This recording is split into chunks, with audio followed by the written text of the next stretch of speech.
What's up guys, welcome back to the channel. So Vladimir, the final Noxus champion, I'm going to be reviewing today. So what am I going to do? I'm going to go through his story, I'm going to go through his bio, and go through all his skins. He doesn't have a login theme or any special interactions, but he does have some skin spotlights, so I will probably go through them. And I will finally finish off with his spotlight. Now his spotlight is old, and I mean old. It might just be the oldest spotlight I've done. So I think it's about 11 years old, but I think I'll put it in there just for balance. Anyways, I'll timestamp the whole thing as I always do. So without further ado, let's kick things off with the bio. So, time has made me wiser, but no more patient. Okay, so Vladimir the Crimson Reaper. Did I also mention I'll do his skins? I'm going to review his skins as well. A master of ancient forbidden sorcery, Vladimir is among the oldest enigmas of Noxus.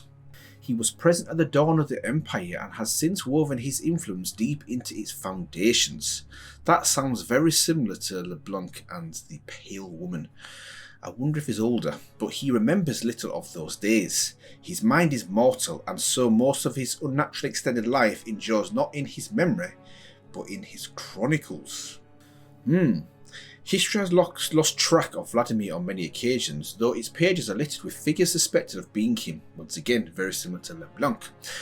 Legend once told of a prince in a kingdom threatened by the infamous Darkin as their great war spilled into Valoran.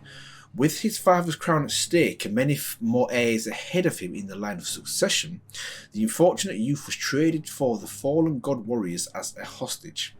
Pretty savage.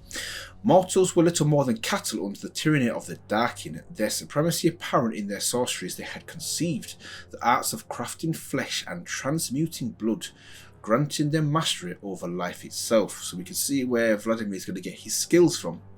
Believing himself above other mortal vassals and therefore worthy of such power, Vladimir was the first of his kind permitted to study their terrifying magic. His devotion earned him a place of favour in his patron's warhost and the right to practice hemomancy and enforce the Darkin's will on lesser beings. I think that's something to do with blood, no doubt. Over time, the god warrior watched with amusement as Vladimir came to govern his subjects with as little mercy as the Darkin themselves.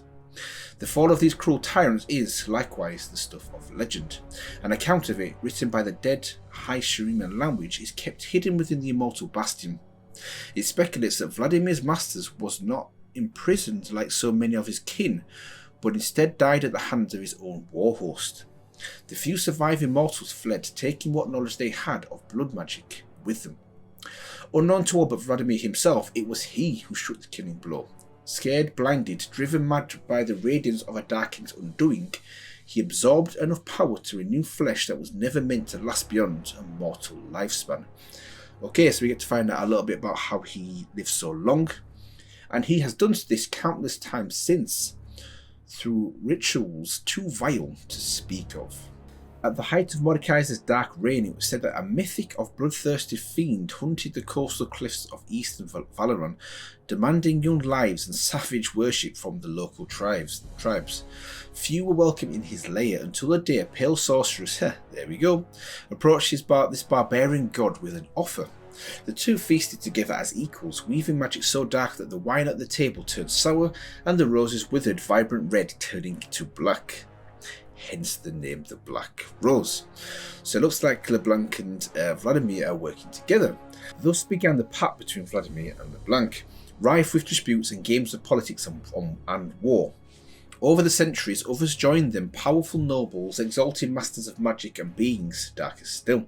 This cabal grew into the hidden power that would guide the throne of Noxus for more than 1,000 years, orchestrating many of the Empire's most ambitious campaigns.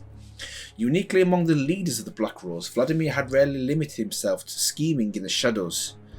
In the past, he deigned to join the Noxian noble courts during the most interesting of times, only to fade into seclusion decades later.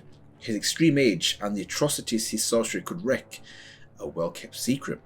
Even so, under Vladimir's tutelage, the art of hemomancy had found a place in the military of Noxus and among sections of the old aristocracy. Among those diverse practitioners is the Crimson Circle, a youthful cult dedicated as much to Vladimir's personality as to the blood magic itself. So I wonder if that's what we see in the champion teaser, champion trailer for Sion. With the death of the previous Grand General and the rise of Jericho Swain, the political landscape of the Empire changed dramatically, and Vladimir has been forced to rouse himself once more. Wearing the guise of a benevolent socialite, he has returned to the public eye as a vocal opponent of the ruling Tripherax Council, much to the concern of more cautious members of the Black Rose. Indeed, his reappearance may have come too soon, as time has not yet washed away all the stains of his previous lifetime, and it seems likely that Swain himself has begun to grasp Vladimir's true nature. No surprise that it's Swain that's worked that out. As a new and darker conflict approaches Noxus, Vladimir drinks deeply from the renewed vitality of the Empire, reminding himself of his past glories. To him, this life is a mere revelry, a masquerade spanning centuries, and the prologue to greatness. For though the Darken eventually fought among themselves and lost their immortal grip on the world, Vladimir knows he is strongest alone. Right, really good start, really good interesting read into his bio to find out a little bit about his past. You can clearly see here that he's working for the Black Rose only to benefit himself, and when that benefit stops, like it says there, Vladimir knows he's strongest alone. Also interesting to find out how old he is and his connection to LeBlanc, which is the Black Rose as well. Cool. So what I'm going to do now is I'm going to move on to his skins. Let's go. So this is Vladimir. So we can see here, a fiend with a thirst for mortal blood, Vladimir has influenced the affairs of Noxus since the Empire's earliest days. In addition to naturally extending his life, which you find out a little bit about in the bio, his master of hemomancy allows him to control the minds and bodies of others as easily as his own.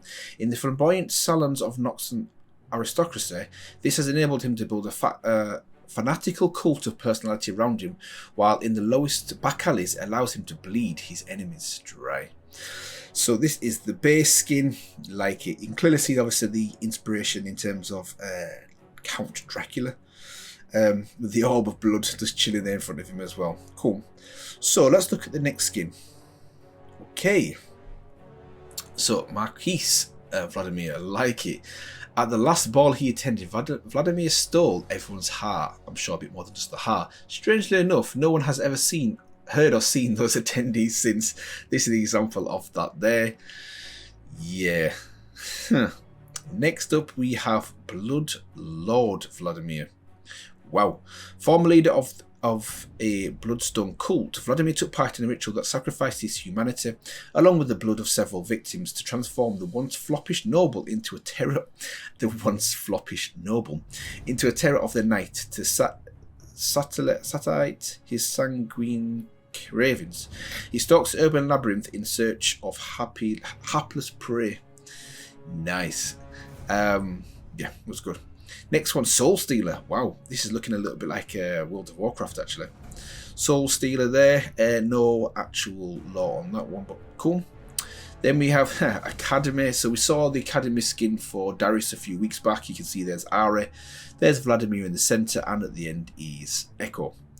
So we have here, notice from the Dean, Vladimir is henceforth suspended from Academy grounds for behaviour including, but not limited to, extreme snobbery, hiring other students to finish his exams and attending his classes, and putting an unnecessary strain on the janitorial department after that incident. What could that be? So that's that one. Then we have Dark Waters. This is an interesting skin. I think there was a Dark Waters, was it Cassiopeia? I looked at a while back. In his younger days, Vladimir practiced at a school of medicine known for magically manipulating the humours of a patient's body.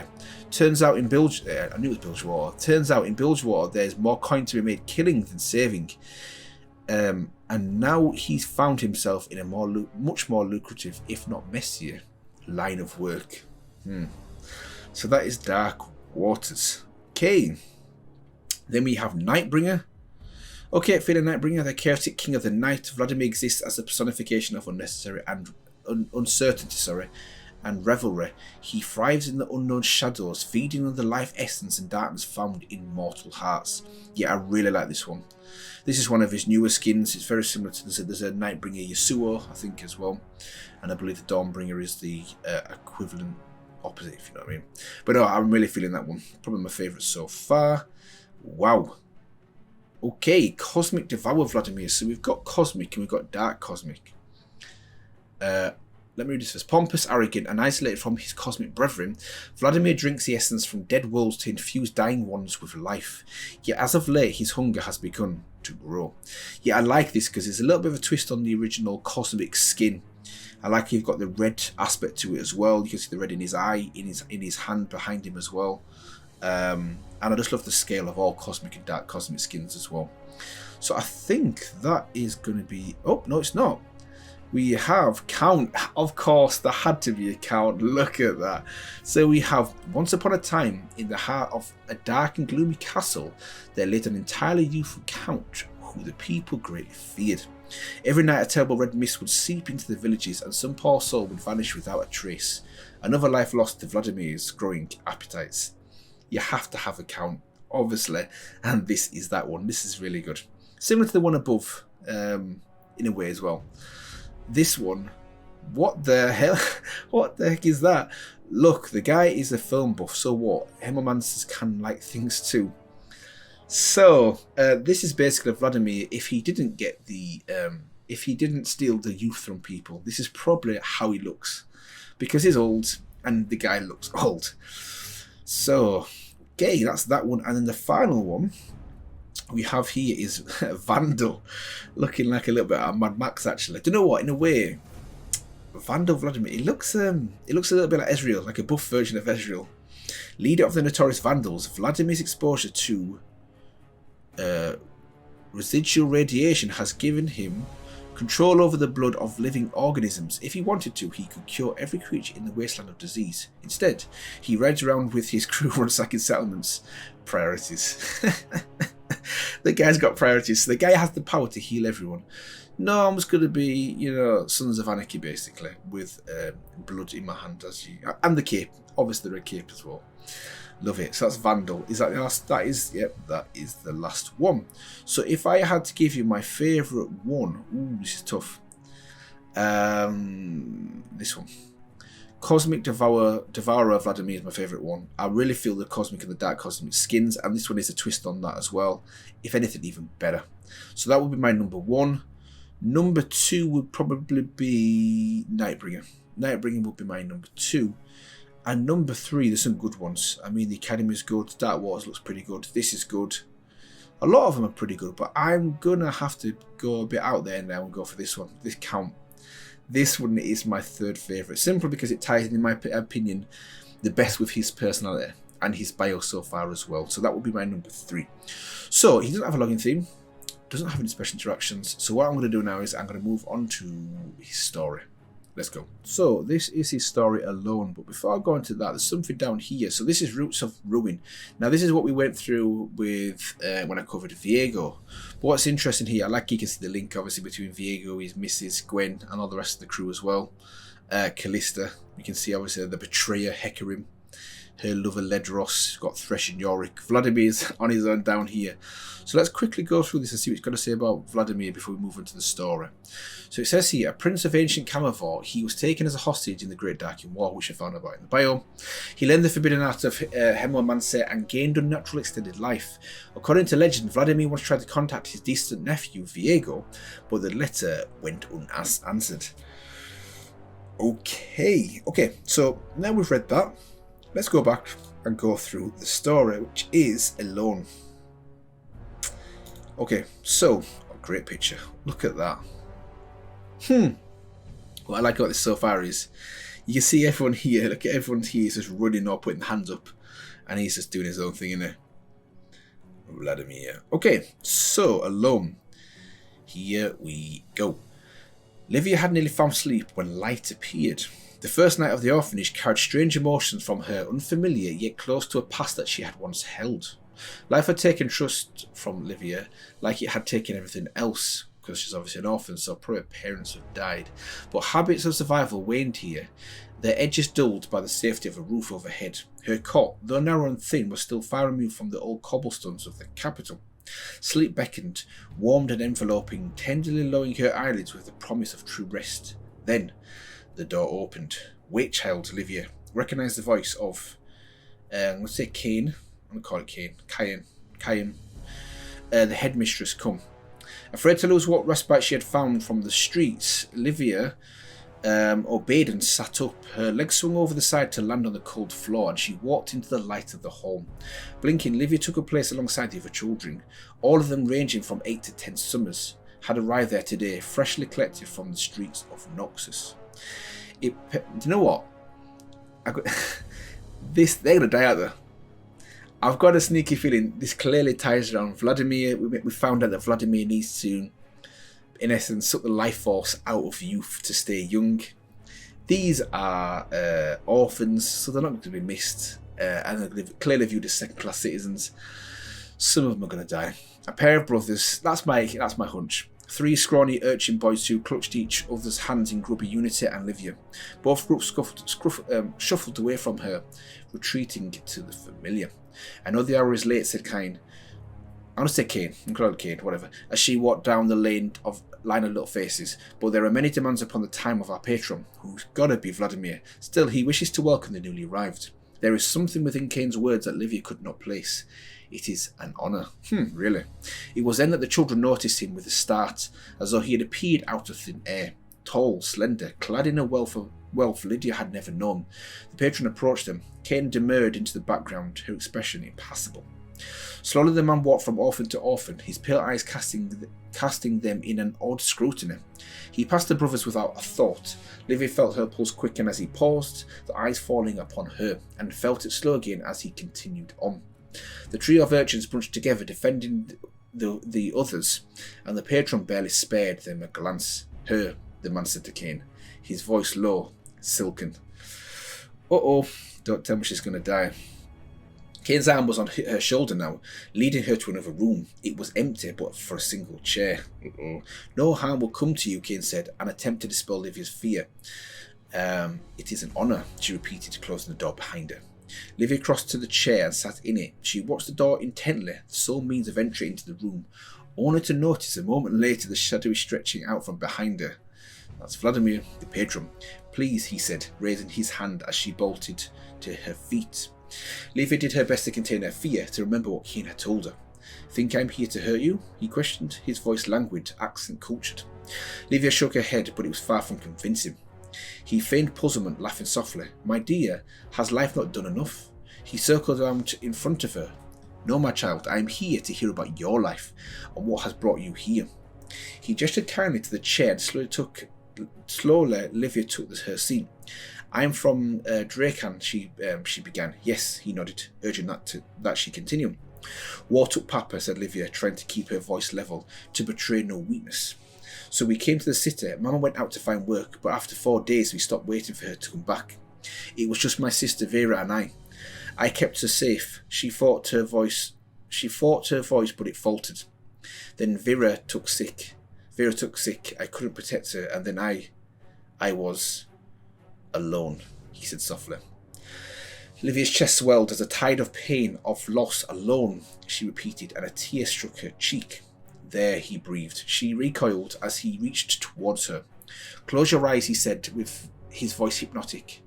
Focus on that feeling, the pain. It has mounted for you in the unforgiving world. Nowhere to go but bottled up inside. Feel it rise up. Feel your neck slipping up over your nose, your ears. It threatens to swallow you, but you are at the precipice. It yields. Face it and feel it break against you. That is strength. Turn your mind upon it and allow it to drain from you. She felt the pain flow out of her in sobs, feeling the cold of glass against her cheeks, softly touching beneath each eye. A torrent of despair. Taking her breath, then it was gone. A torrent of despair. Taking her breath, then it was gone. Livia opened her eyes. Thank you, said the man, and Livia noticed a vial in his hands for sharing. So the vial. She let out the pain flow out in her sobs, feeling the cold of glass against her cheeks, softly touching beneath each eye. So, thank you, said the man, and Livia noticed the vial in his hand for sharing. So he's got a vial of her tears. So is this why he picked her and not the other people? I've got a theory on why he's picked her. Anyway, Livia dared to ask, seeing something she could recognise in her patron, despite everything else about him. You're alone too? He took his eyes from the vial, glanced at her. I have seen much of this world over many years. Yes, almost all of it alone. Livia sniffed, looking up at him. Will it get better? For you? He smiled gently, his eyes glimmering for a moment in a gentle show of sadness. No. Whoa, savage. Okay, so she is unharmed, Kane asked as Vladimir stepped into the hall. Vladimir arched an eyebrow. Were you harmed? Oh, Kane, all those years ago when it was you in that room? He tilted his head, producing a thin ampoule in his long fingers. Okay, I think I know what an ampoule is. Kane's eyes locked to the slender tube of glass, its frosted length dulling the contents to a soft ruby. Kane snatched the ampoule, her eyes darting as she secreted it in the sleeve of her robe. Until next time, my dear. Vladimir chuckled, then he turned and left. The moon was full that night, bathing the Noxian streets in radiant silver hues. Vladimir stopped at the fountain in the orphanage's empty courtyard, dipping a finger in the still water.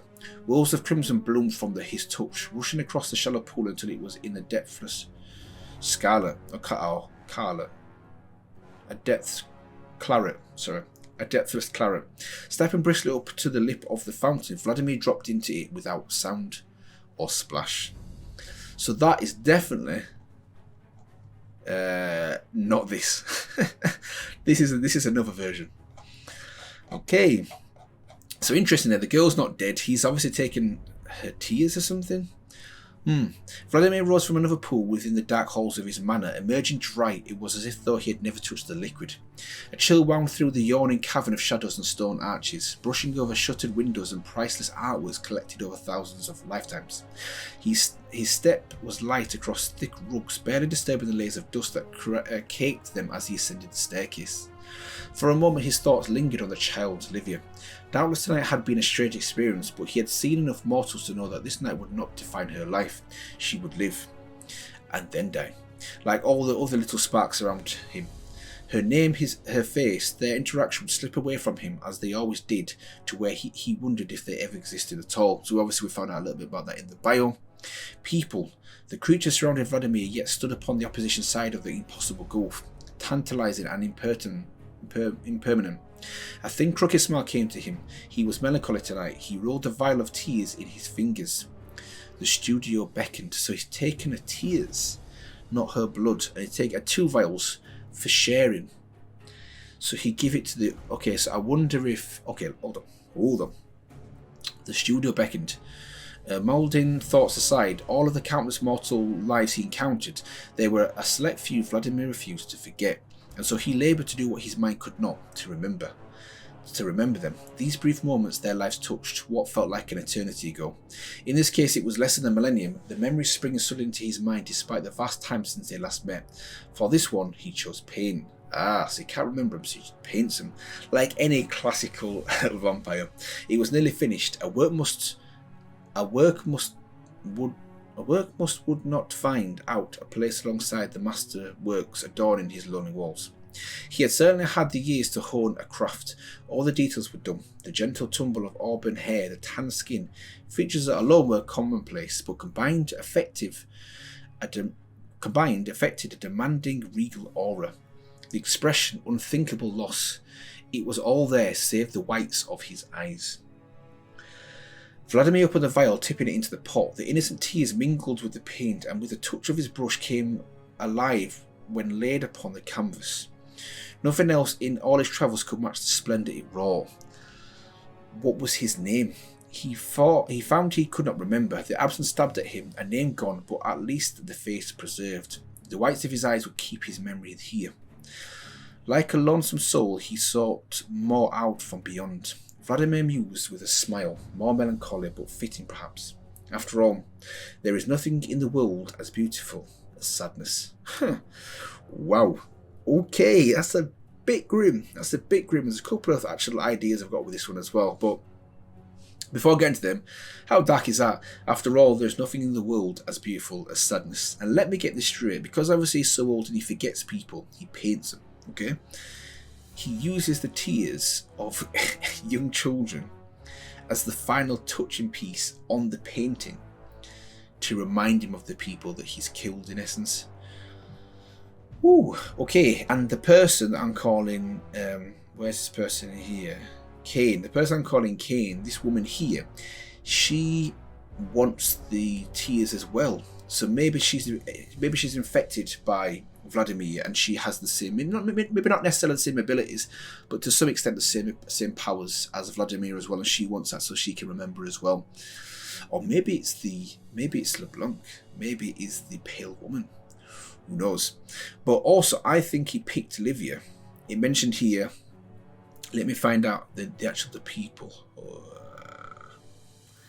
Yeah, there we go. A pair of brothers, 3 scrawny urchin boys who clutched each other's hands in grubby unity, and Livia. So the reason I think he chose her is because the pair of brothers, they've got a bond, they've got a connection. The 3 scrawny urchin boys, it mentions that they were willing to defend and hold each other, look after each other, while Livia was truly on her own. So because she was truly on her own, she has the most sorrow, she has the most sadness, she has nothing left. That's why I think he chose her, because he wanted to find out her story. Like it says, her mum and dad died and her sister died. So the tea that she produced would be true sorrow, which, like he says, as Gruitzy says here, right at the end, after all, there's nothing in the world as beautiful as sadness. Hers is pure sadness, which then he used to paint the faces of the people he killed to remember them. Yeah. Pretty grim. So yeah, we don't have any special interactions or a login theme. So what I'm going to do now is I'm going to go through the Nightbringer skin spotlight. Let's go. Okay.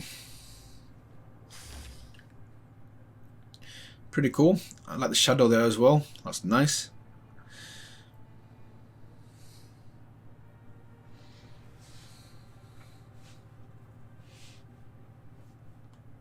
Go ahead, be negative. You'll be just my type. You look like...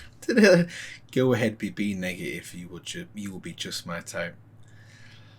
Not bad. Someone who's got a lot going on beneath the surface. Oh, come on. Yeah, so this dance I love. I love this dance. So, in Teamfight Tactics, they all have their own like unique signature dances. This is one of my favourite ones. Maybe the one from Nunu is good there, is good as well, but this is probably my favourite dance. Yeah, love it.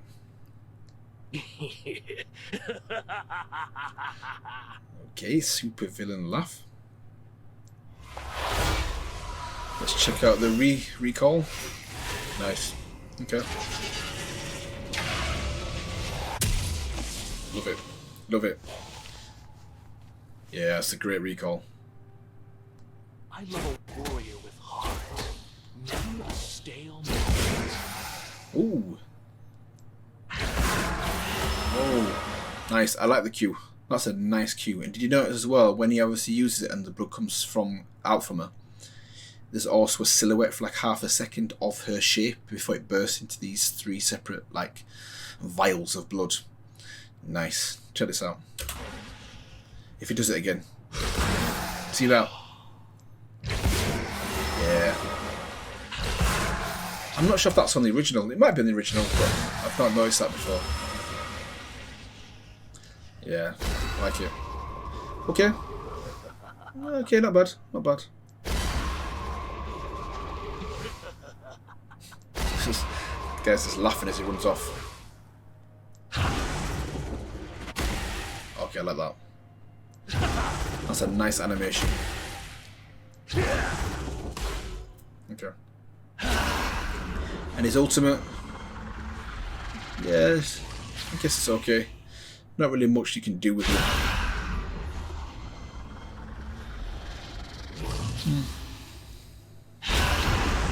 Combo. Okay.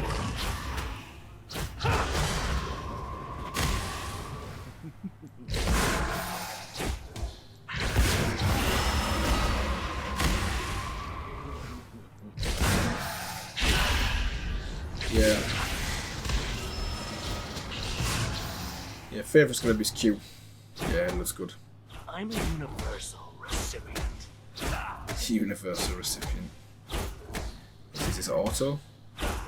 Right. And his death. oh, yeah, like Zed. Just falls away. Oh, Chromas. No, if you can afford Chromas, you got way too much money. But out of them three, this one's my favourite one here, without doubt. One on the right. And is just chromas? It looks like it's just chromas. Oh, okay. Any more? So there's 9. Wow. And there's the final 3. Is that it? Okay. Okay, that's it. Good. So good to hear some of his quite cheesy but pretty funny voice lines as well. I do like the animation for Nightbringer, particularly the Q. Yeah, cool. His recall was very good as well. So what I'm going to do now is I'm going to finish off with his very old spotlight. Let's go. Vladimir, the Crimson Reaper Champion Spotlight, presented by Riot Games. Vladimir is a tank.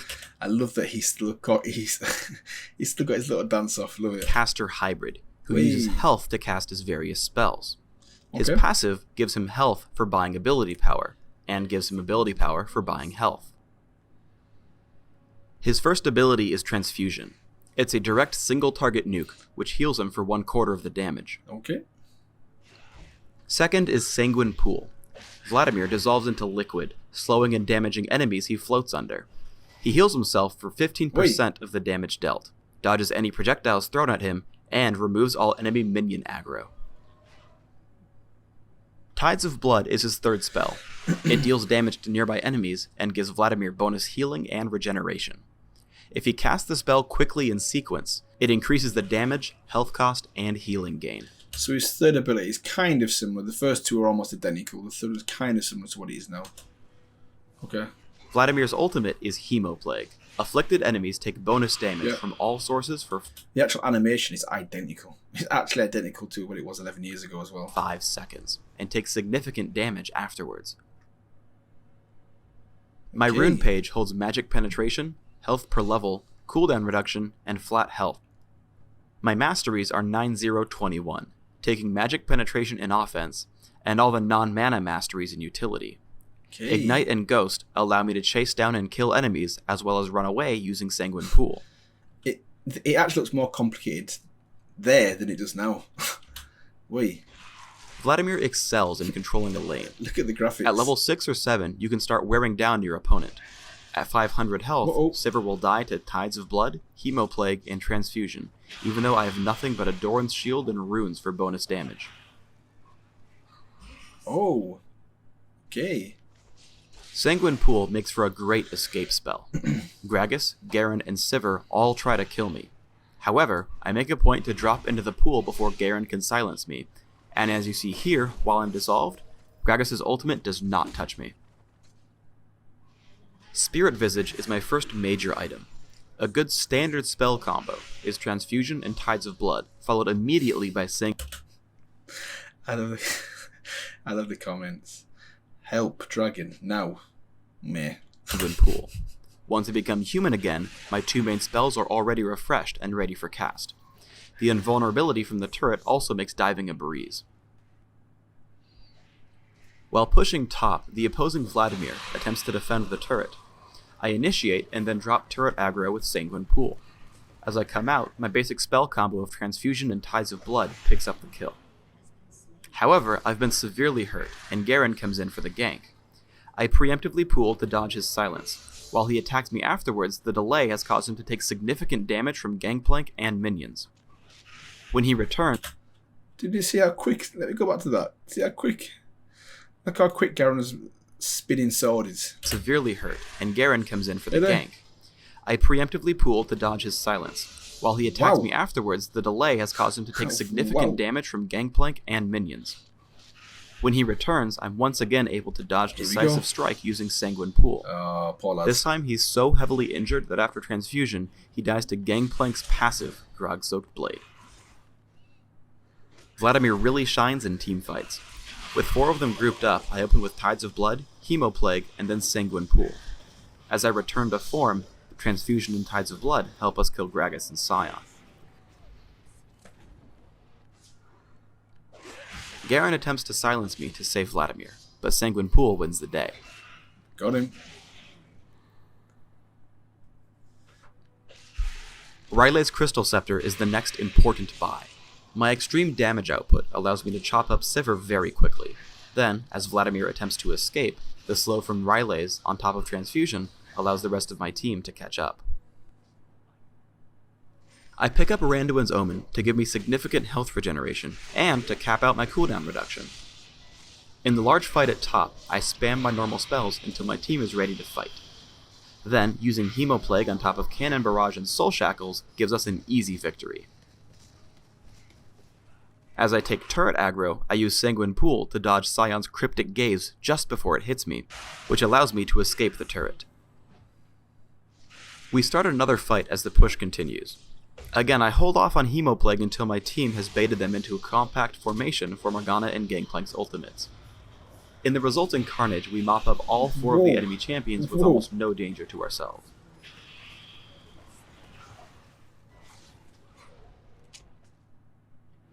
While Vladimir is not officially a vampire, if you want to roleplay as one, remember to buy lots of elixirs and a Sunfire cape.